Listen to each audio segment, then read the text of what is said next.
All right, so interesting food allergy story for you here. I don't care if you're vegetarian, I don't care if you're vegan, if you're a meat eater, if you're a dog poop eater, it doesn't matter. What does matter is we understand the difference between saturated fat and polyunsaturated fat. So for vegans and vegetarians, saturated fat, you're gonna get that in avocados and coconut oil.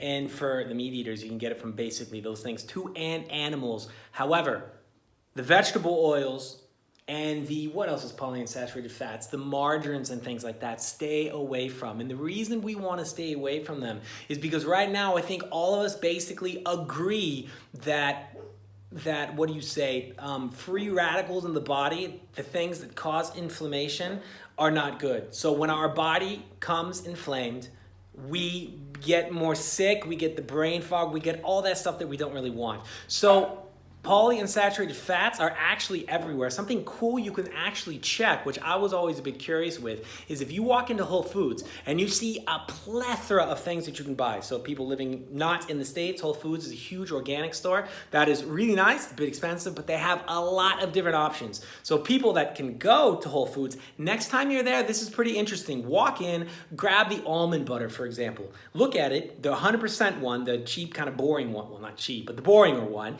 And you will realize that it's almond butter, and then start looking at the other ones and the two things they will add. So if it's like John's vanilla coconut butter or something like that, they're going to add sugar and they're going to add polyunsaturated fats. And we know that the polyunsaturated fats basically go rancid in your body, and when they do that, the inflammation in your body kicks up. And now, as I said before, we should know, and if you don't worry, I'm telling you now, we have a lot of proof and a lot of theory and a lot of ideas that this constant inflammation in our body is what causes simple things like brain fog and terrible things like dementia, Alzheimer's, and cancer. So do some Google research. I don't want to go on to in this vlog about the dangers, the real dangers of polyunsaturated fats, because it just gets crazy because they're so dangerous. So simply Google it, research it, and you will be shocked how bad they are for you. And I promise you, just like me, when you learn it, you will stay as far away from them as you can. I don't touch them with a 30-foot stick. All right, guys, cool. Check it. And until the next vlog, peace.